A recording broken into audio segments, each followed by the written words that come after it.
The 1970s didn't just create soul legends. It created working bands, groups without the spotlight, but with the sound that moved from city to city, night after night. They played roller rinks where love started, basements where sweat hit the floor, and late-night clubs where heartbreak learned how to dance. They weren't forgotten because they weren't great. They were forgotten because the industry moved on.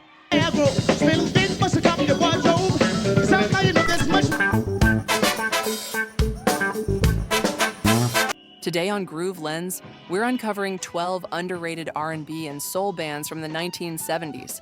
And by the time we reach number 1, you'll hear a group that didn't just shape soul's future, they warned us about it. Number 12, Black Ivory. Youth, vulnerability, and the birth of Quiet Storm. Black Ivory didn't sound like stars. They sounded like people still figuring things out. Formed in Harlem in 1969 and signed to Today Records, Black Ivory arrived at a time when soul music was becoming bigger, bolder, and more polished. Instead of matching that energy, they went the opposite direction. Their 1971 breakthrough, Don't Turn Around, wasn't dramatic or explosive. It was intimate, almost shy. A record that didn't demand attention, but rewarded it. At the center was Leroy Burgess, whose falsetto floated rather than soared. And that wasn't an accident. Burgess was still a teenager, and instead of hiding that youth, the group leaned into it. You hear uncertainty, you hear hope, you hear the fear of loving before you've learned how to protect yourself. Black Ivory didn't have Motown's machine.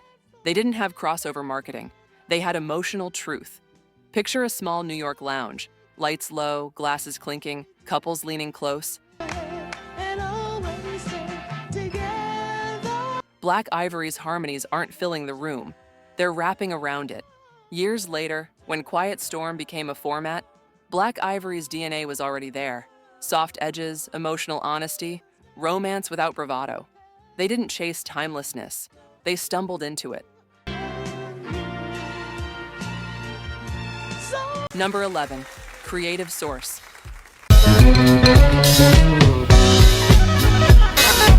When the dance floor decided the hits, Creative Source understood something critical about soul music. Sometimes the crowd decides what matters, not the charts. The life should be free, baby. Emerging from early 1970s Los Angeles, Creative Source specialized in reinterpretation. They took songs people already knew and rebuilt them for movement, tension, and release. Their 1973 reimagining of Who Is He and What Is He to You turned Bill Withers' emotional unease into a darker, thicker, more hypnotic groove. DJs noticed immediately. Creative Source records worked. They didn't sit in crates. They stayed on turntables. In clubs and roller rinks, their versions often outperformed originals, not because they were better written, but because they were better felt. But I think that you do. The bass sat deeper. The drums lingered longer. The groove refused to let go. Imagine a roller rink in 1974. Neon lights ripple across polished floors. Skates glide in slow arcs. Creative Source is playing, and without instruction, the entire room moves together. Their run was short, but their lesson was permanent. Creative Source proved that in soul music, interpretation can be power, and that DJs are often the true historians. Number 10, the Stairsteps.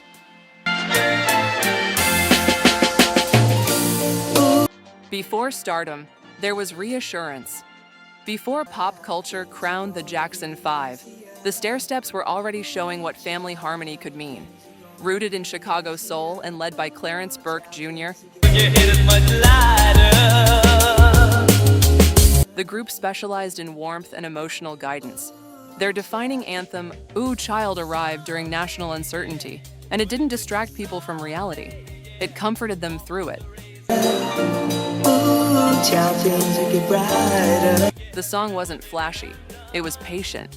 It waited with you. Ooh, Child became a graduation song, a rally song, a song parents played for children when they didn't have answers. Things are gonna be easier.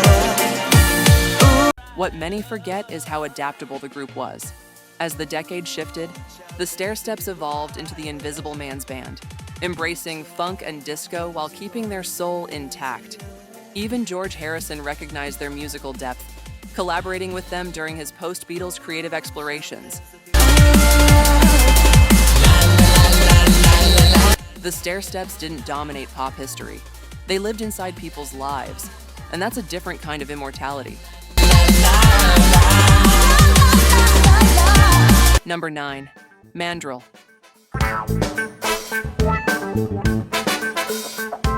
When the future arrived too early, Mandrill didn't confuse audiences. They confused record labels. Formed in Brooklyn by the Wilson brothers, Mandrill fused funk, jazz, Latin rhythms, African percussion, and soul into a sound that refused simplification. Their 1973 anthem, Fence Walk, lit up dance floors, but Mandrill's deeper catalog was expansive, dense, rhythmic, and culturally layered. Live, Mandrill felt ceremonial. Congas thundered, horns flared, grooves overlapped like conversations. Their problem wasn't talent, it was timing. If I know you don't. Years later, hip-hop producers would rediscover Mandrill's catalog and realize how modern it sounded. Sampling turned them into quiet architects of future genres. Mandrill reminds us that innovation isn't always rewarded immediately. Sometimes it waits patiently for the culture to catch up. Before we go any further, if this music is bringing back memories or creating new ones, this channel was made for you. Groove Lens is about keeping soul music alive. Not just the hits, but the history behind them. So tap subscribe, settle in, and let's keep walking through this together, because the best stories are still coming. Number 8, faith, hope, and charity. Spiritual joy on a spinning floor. Discovered by producer Van McCoy, faith, hope, and charity occupied sacred ground, where gospel discipline met disco release. Their harmonies were church-trained. Their rhythms were club-ready. The 1975 hit To Each His Own balanced uplift with motion, giving listeners joy without emptiness. But internal changes in disco's unforgiving market slowed their ascent. Still, their records shine with sincerity. They don't sound manufactured. They sound grateful.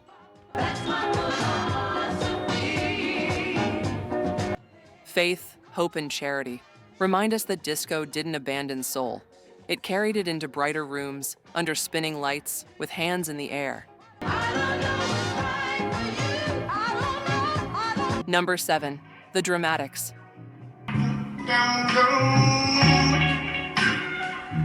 Heartbreak with a script.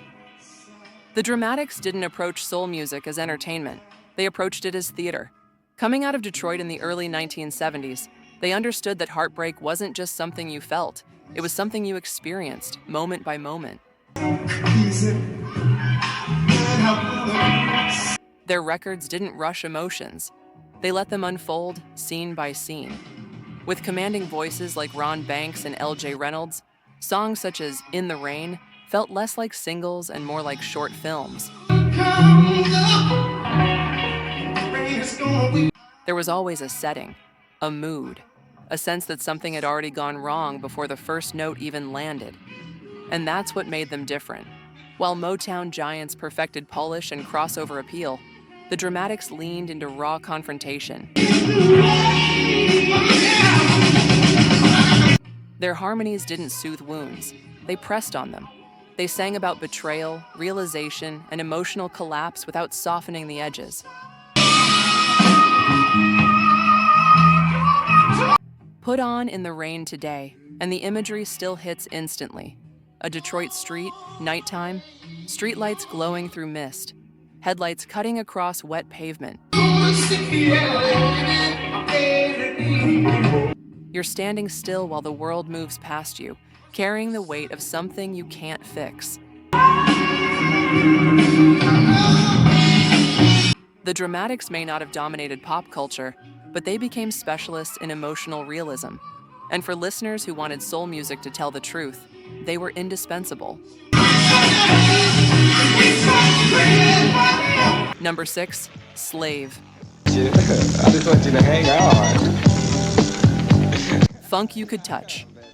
Dayton, Ohio didn't just produce funk, it lived it. And Slave was built from that environment, brick by brick. By the time Slide hit in 1977, Slave wasn't chasing radio trends. They were responding to real spaces. Basements, rec centers, packed house parties where the air was thick and the floors bounced under your feet. Slide wasn't elegant, it wasn't refined, it was physical.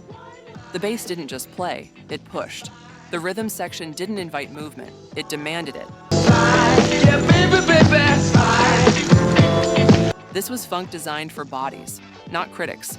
Music meant to be felt in legs, shoulders, and sweat-soaked shirts. Slave's strength was community. Their sound felt collective, like everyone in the room contributed to the groove whether they were holding an instrument or not. And from within, Slave emerged Steve Arrington, whose voice would later define an entire era of funk. But during this period, it was the group energy that mattered most. I hope we get it to you. Slave didn't chase perfection, they chased release. And for a generation of dancers, that was exactly enough. Number 5, Blue Magic Romance. Blue magic, wanna let the side. Framed in sadness. Blue Magic understood something essential about soul music. Heartbreak doesn't always want to cry. Sometimes it wants to dance slowly and remember. Before the show begins. Coming out of the Philadelphia soul movement, Blue Magic specialized in elegance, lush arrangements, graceful melodies, and emotions delivered with restraint instead of desperation. You will attain. Their 1974 masterpiece, Sideshow, remains one of the most poetic heartbreak songs of the decade. Using carnival imagery, clowns, rides, illusions, So then, see the girl. it framed love as something beautiful that had quietly fallen apart. At the center was Ted Mills, whose falsetto didn't overpower the song. It floated above it, fragile and sincere, like someone holding on to dignity while everything underneath gives way. So let the sideshow begin. Blue Magic came up alongside heavyweights like the Stylistics and Harold Melvin in the Blue Notes, and that competition limited their spotlight. But their records never felt rushed or manufactured. They didn't shout sorrow, they seduced it. And that subtlety is why Sideshow still feels timeless, because heartbreak rarely announces itself. It lingers. Number 4, Brick. When jazz learned to sweat, Brick never believed intelligence and joy had to be separate. Formed in Atlanta, they coined their own genre, Dazz, a fusion of disco and jazz. And when their 1976 hit Dazz broke through, it sounded unlike anything else on the radio. The horns were sophisticated, the rhythms were undeniable, and the groove never talked down to the listener. Too often, Brick was mislabeled as a novelty act, when in reality they were packed with serious jazz musicians who simply wanted people to move. They refused to choose between complexity and fun. Picture a crowded Southern club, horns blaring, bass rolling, dancers trying to keep up with the relentless groove. That's Brick at full power. They made jazz physical. They made disco smarter, and in doing so, they proved that soul music didn't have to sacrifice depth to reach the dance floor. Number 3, the emotions. Sacred voices, secular freedom. Before disco ever touched their sound, the emotions were rooted in gospel. Coming out of Chicago and recording for Stax Records, they approached soul music with discipline, precision, and spiritual grounding. Early tracks like So I Can Love You weren't flashy. They were controlled, emotional without excess. Their harmonies felt church-trained because they were. Every note served the song. Nothing was wasted. Their challenge was identity. As the decade shifted, the industry struggled to define them. Were they gospel, soul, disco? The answer was simple: yes. The emotions proved that soul music didn't need rigid borders. It could move freely between sacred and secular, between reflection and celebration. And when disco success finally arrived later, it didn't erase their depth. It revealed how versatile they'd always been. Number 2, Tower of Power.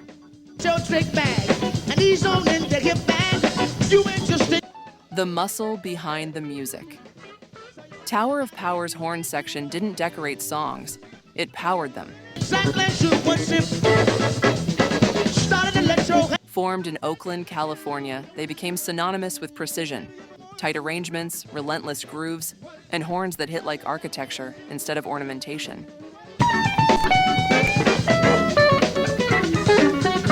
What is hip became their defining statement, but it was only the surface.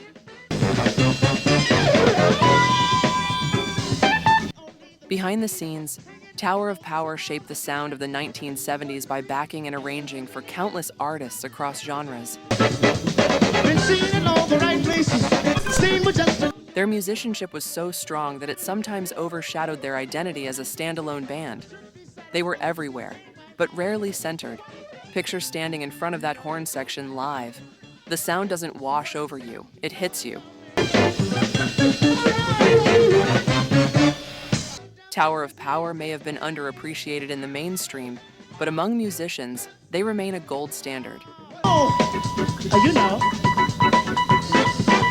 Number 1, the Undisputed Truth. They don't tell the truth. Smiling face. Truth that made people uncomfortable.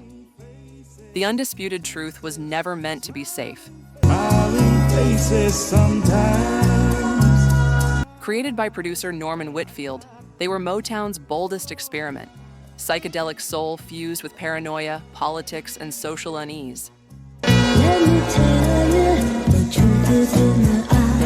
Their defining song, Smiling Faces Sometimes, wasn't comforting.